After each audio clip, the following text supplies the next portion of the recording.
Agradecemos su presencia en esta mañana, este tiempo de reflexión y de oraciones que he dirigido este retiro por la pastoral familiar. Y siempre yo digo, estamos lo que estamos. Estamos hablando, hermanos, de familias inquebrantables. Hemos puesto este título a este retiro. Y hay un personaje en la Biblia muy interesante, que yo creo que aparte de Cristo, de Pedro, de Pablo, de Juan, en el Nuevo Testamento es uno de los más mencionados, que es Timoteo, el joven Timoteo.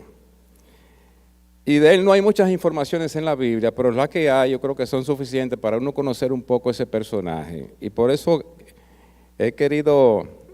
quise en esta mañana tener este tiempo antes de la charla de la exposición del hermano Salazar para darle un poquito de verdad de base a su tema, que sigue siendo el tema general de familias inquebrantables. Yo voy a leer en 2 de Timoteo, capítulo 1, versículo 3 al 5, un pasaje muy conocido por todos y uno de los más mencionados cuando se trata de hablar de Timoteo, que dice: doy gracias a Dios, al cual sirvo desde mis mayores con limpia conciencia, de que sin cesar me acuerdo de ti en mis oraciones noche y día, deseando verte, al acordarme de tus lágrimas para llenarme de gozo, trayendo a la memoria la fe no fingida que hay en ti, la cual habitó primero en tu abuela Loida y en tu madre Eunice, y estoy seguro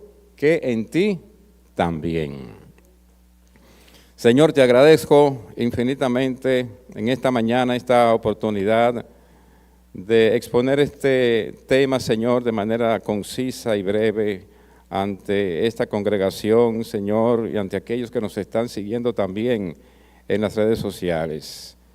Gracias, Señor, por este tiempo, gracias por este retiro, Señor, gracias por los que están, gracias por aquellos que nos siguen, Señor, y te pedimos tu iluminación, tu presencia, Señor, que tú nos aclares las cosas y nos ayude a comunicar estas ideas de manera, Señor, clara, y que sea de edificación, que sea de bendición, Señor, para los oyentes. Ayúdanos, Señor, en el nombre de Jesús. Amén. Entonces, Timoteo tuvo su herencia familiar. Todos en la familia queremos tener familias sólidas. Por eso nos casamos, ¿verdad? Nos casamos, tenemos hijos, formamos una familia. Y es el interés de todos los componentes de esa familia, papá y mamá, de edificar, de tener una familia sólida en lo adelante. Quizás ese no fue el caso de la familia de Timoteo, pero aquí está la importancia del testimonio de su abuela, sobre todo, y también de su madre. Timoteo es un nombre griego, como todos sabemos, que significa el que honra a Dios. Él nació en Listra. Dice Hechos 16:1, después llegó a Derbe, hablando del apóstol Pablo, en su primer viaje misionero. Después llegó a Derbe y a Listra. Y aquí había allí cierto discípulo llamado Timoteo, hijo de una mujer judía creyente, pero de padre griego. Eso es básicamente toda la información que se nos da de Timoteo en el Nuevo Testamento. Era un matrimonio mixto y no había sido circuncidado, se añade más adelante. Da a entender que esa familia no era estrictamente devota, o sea, practicante judía, aunque se dice que conocían las Escrituras.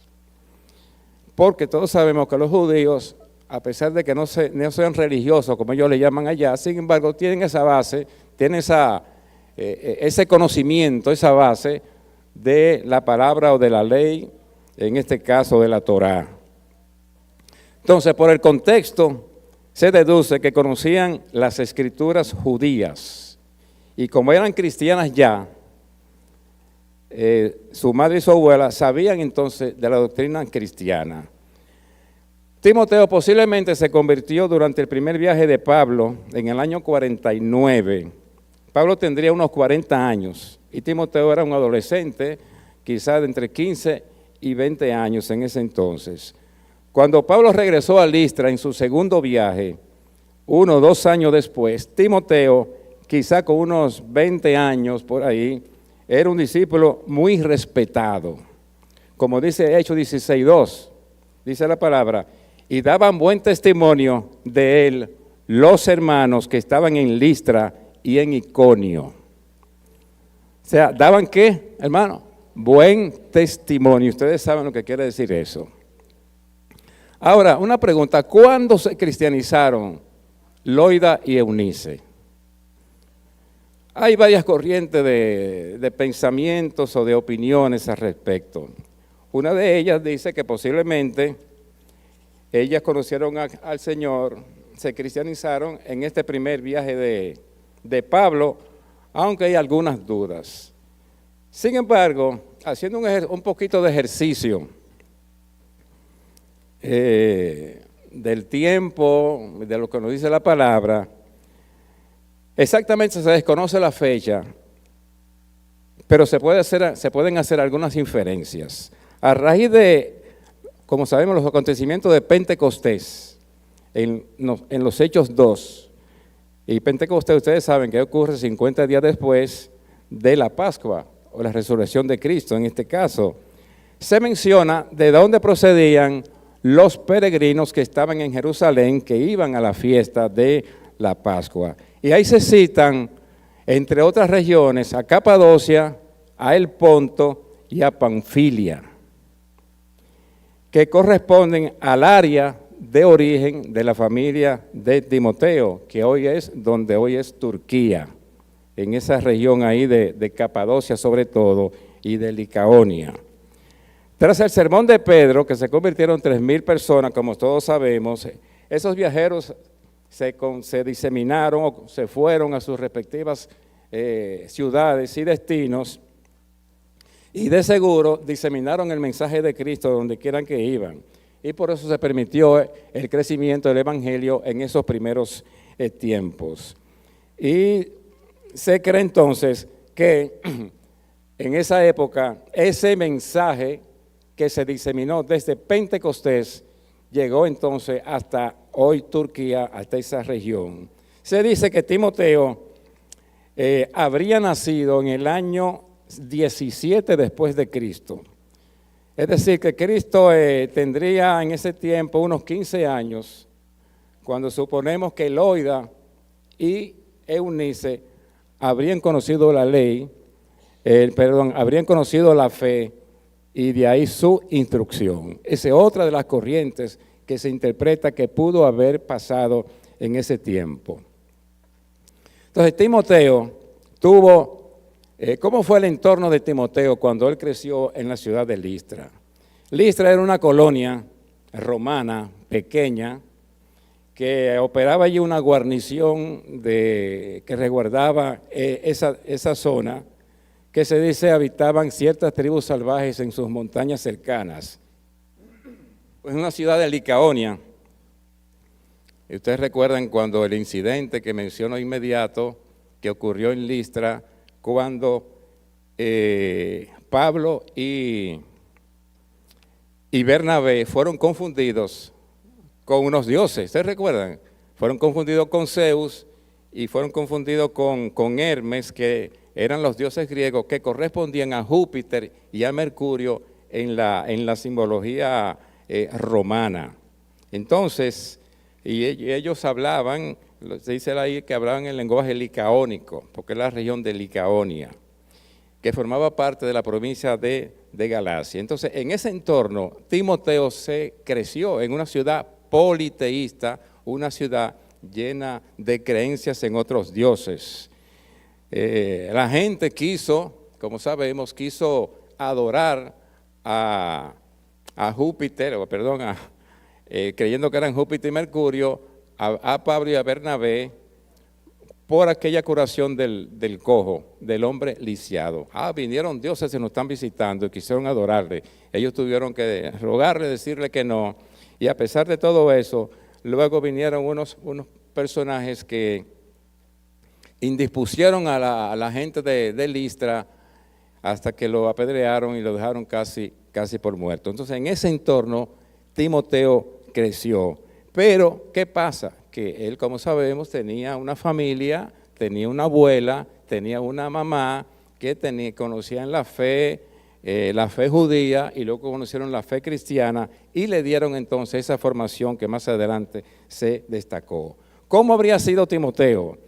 Timoteo tendría unos 30 o 35 años cuando Pablo le escribió la primera carta pastoral, junta con las cartas pastorales en la Biblia son la de Timoteo y la de Tito. Y ahí se ve en esas cartas una relación de padre e hijo. Es decir, que Timoteo fue hijo espiritual de Pablo, pero también hubo una cercanía casi paterna. Y uno se fija, por ejemplo, en 1 Corintios 41, en 1 Timoteo 1 y 2 Timoteo 1 por ahí, que siempre le llama hijo, a mi hijo Timoteo.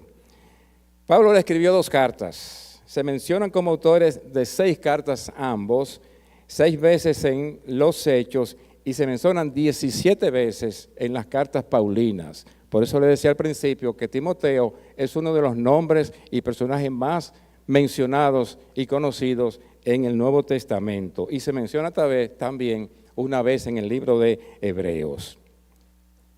Cuando Pablo estaba ya por morir, le pidió a Timoteo que lo acompañara, cuando le dijo, procura pronto a verme, porque no quería partir de este mundo sin ver a ese hijo. O sea que ustedes ven el cariño y la cercanía, la intimidad que había entre Timoteo y el apóstol Pablo.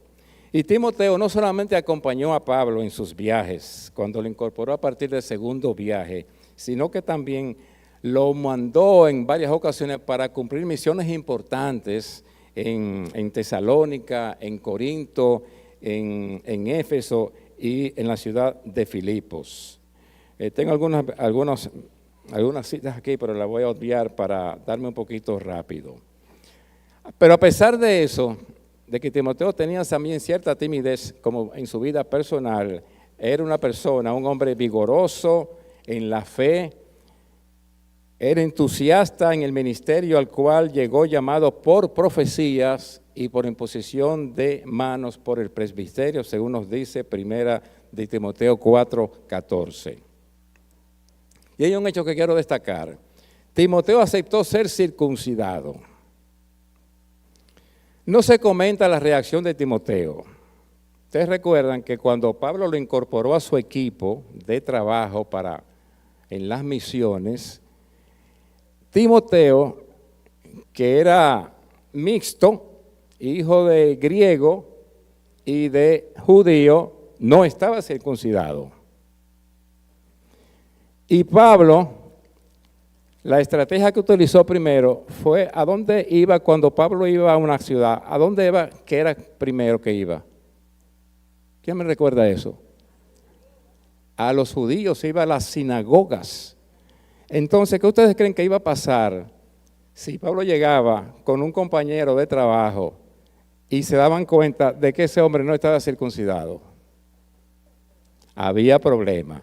Entonces Pablo pensó, yo no puedo ir con Timoteo, un incircunciso, porque voy a tener problemas con los judíos. Y lo circuncidó o hizo que se circuncidara. ¿Qué reacción tuvo Timoteo? No se comenta en la Biblia, pero el hecho de que él aceptara ser circuncidado implica que aceptó esa incómoda operación ya en un hombre, porque un muchachito no es nada, pero ya siendo viejo, imagínense, ya un hombre adulto. Y yo me imagino lo doloroso que era eso, ¿verdad? En este tiempo no había anestesia, era sangre fría. Y aceptó esa incómoda operación porque era un discípulo comprometido con su Señor y con su obra, y que estaba dispuesto a aceptar o a cumplir, a pasar todas las circunstancias o las consecuencias con tal de poder servir al Señor y también a su padre espiritual, al apóstol Pablo. Entonces ahí viene, hermanos, la importancia de la herencia en la formación espiritual de la persona que permite desarrollar esas familias inquebrantables.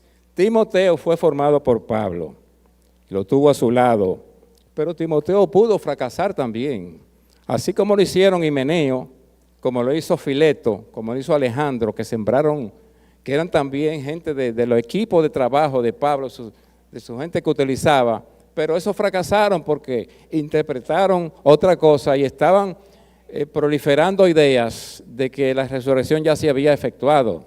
Metieron una corriente rara y Timoteo pudo haberse integrado a esa gente, sin embargo no lo hizo por la formación que tenía y por esa intimidad que tuvo con el apóstol Pablo. ¿Qué base tuvo Timoteo para sostenerse en su fe? Que heredó la decisión de una familia inquebrantable de formarlo, a pesar de que, por ejemplo, a pesar de su entorno cultural desfavorable en la ciudad de Listra, de proceder de una familia disfuncional en la fe, en un hogar profundamente dividido. Su papá, de seguro, fue que impidió a lo mejor que quizá no se habla de que Timoteo tuviese hermanos, pero posiblemente fue el único varón en esa familia. Y el papá impidió que su hijo fuese circuncidado. Por eso, a pesar de ser hijo de judío, creció sin ser circuncidado. ¿Sí? ¿Quién lo impidió? Su papá. Es lo más lógico que uno puede pensar. Su papá, para que no, porque quizás temió que no fuese identificado públicamente como un judío que se consideraba de una religión marginal en esa época. Y ese papá de Timoteo pudo haber sido una persona importante y quería guardar apariencias. Era un hogar acomodado también, porque el hecho de que las mujeres, Loida y Eunice, tuvieran rollos de la ley, eso hace pensar también que tenían cierto nivel económico,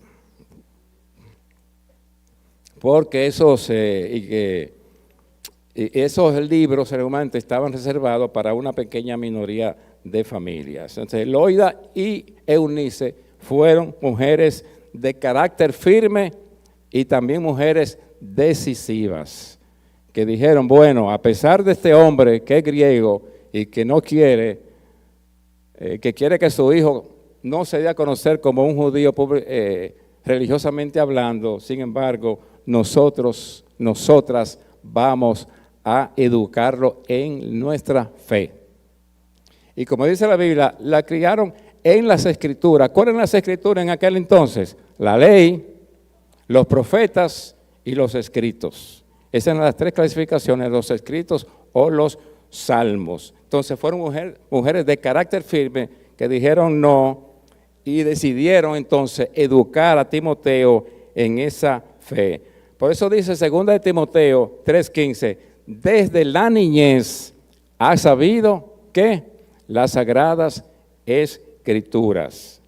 O sea, su madre lo educó en la fe. El término escritura, como ya les dije, eran esas tres clasificaciones. Y Cristo, como se dice en Lucas 24, en el tiempo después que resucitó, se ocupó en los discípulos de enseñarle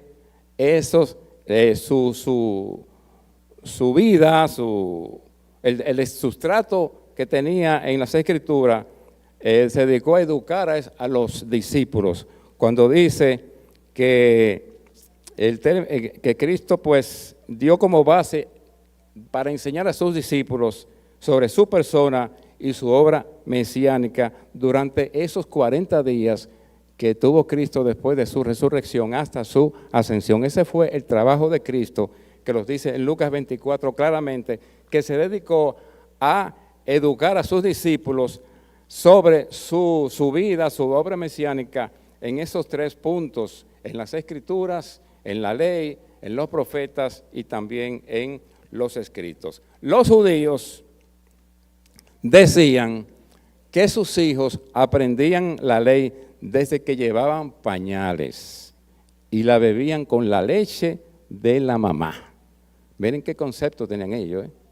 En la Biblia, la palabra niñez que utilizas aquí, y desde la niñez has sabido las Sagradas Escrituras, hay dos términos para niñez. Y la que se utiliza aquí en este versículo quiere decir del griego brephos, que quiere decir niño de pecho.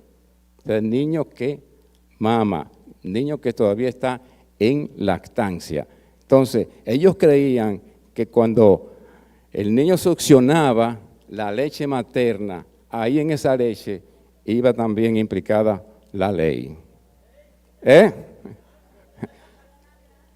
Gloria a Dios. Esa era su creencia. Y por eso se ocupaban de educar a los hijos en las Escrituras, en las Sagradas Escrituras. Me están haciendo señas de que ya vaya puntualizando. Pero miren, se me van a quedar algunas cosas. Solamente una última puntualización. Segunda de Timoteo 1:5 dice, trayendo a la memoria la fe no fingida. ¿De quién era la fe no fingida? ¿De quién era la fe no fingida? De Loida y de Eunice, de su abuela y de su mamá. Entonces, trayendo la fe no fingida que hay en ti también. Entonces, esa fe no fingida se la transmitieron también a Timoteo. Pablo se refiere también a las lágrimas de Timoteo. Ahora, ¿qué causó el lloro de Timoteo? Pablo vio el efecto el afecto que le tenía a su discípulo y lo llevó a recordar algo más, la fe no fingida. Destaca la acendrada fe de Timoteo en Dios que le daba base a su trayectoria de vida y también de servicio cimentada en la educación espiritual recibida. Timoteo recibió una buena herencia y él sabía que si fallaba, no solamente mancharía su nombre propiamente, sino también el de su familia. Iba a reducir el honor del nombre de su familia también. Entonces, unos buenos padres, hermanos, unos buenos padres deben ocupar un puesto muy alto entre los dones más grandes que uno puede haber recibido. Así que ese es el papel de nosotros los padres, de formar, de solidificar familias inquebrantables. Y cuando se le recomienda a Pablo, a su hijo, que la primera de Timoteo, segunda de Timoteo, están llenas de consejos a su hijo espiritual, a su hijo en la fe. Una de ellas que dice, persiste tú en lo que has ¿qué? Aprendido. Porque lo que dice ahí implica también, hay algunos versículos que dicen de quienes has aprendido. O sea, no solamente tú has aprendido de mí, de Pablo, como tu conductor espiritual, sino también de lo que has aprendido de tu familia, de Loida y de Eunice. O sea, se refiere sin ninguna duda, hermanos, a la madre y a la abuela, en cuyo piadoso hogar, pese a la oposición de un padre griego, el niño fue instruido en las Escrituras de una manera sencilla, pero sentida. Y de ahí entonces el elogio que Pablo hace como última parte, ya con esto termino. Uno de los elogios más grandes que le hace Pablo a su hijo Timoteo se encuentra en el libro, en la carta de Filipenses 2, 20 al 22. Ustedes lo pueden ahí buscar, Filipenses 2 al 22. Dice, pues a ninguno tengo del mismo ánimo y que tan sinceramente se interese por vosotros, porque todos buscan lo suyo propio, no lo que es de Cristo Jesús, pero ya conocéis los méritos de Él. Ya conocéis los méritos de Él, que como hijo a padre ha servido conmigo en el Evangelio. Es decir, que Timoteo, en muchos aspectos, en muchos lugares de su vida, fue el representante o la voz de Pablo. En este caso, cuando Pablo no podía ir, mandaba a Timoteo. Entonces, ahí ustedes ven el tremendo papel de Timoteo en la vida cristiana y en la ayudantía que le dio el apóstol Pablo. Y ese buen testimonio de que nosotros hablamos en Listra, pueden ir pasando, ¿verdad? Pueden ir pasando los hermanos para tener una adoración y luego dar parte al hermano Raúl. Se esforzó allí con ese buen testimonio. Tanto que se esforzó en el carácter cristiano, en el servicio cristiano, que los hermanos alrededor daban qué buen testimonio de Timoteo, por esa herencia espiritual que recibió de su abuela y de su madre Eunice. Pueden pasar, que a pesar de esa oposición que tuvieron en su hogar, se impusieron de todas maneras, como mujeres recias y decisivas en la crianza de ese muchacho, que sabemos quién fue, Timoteo, de cuya vida nosotros a través de la Biblia conocemos su trayectoria. Dios le bendiga, hermanos, y pensemos en esa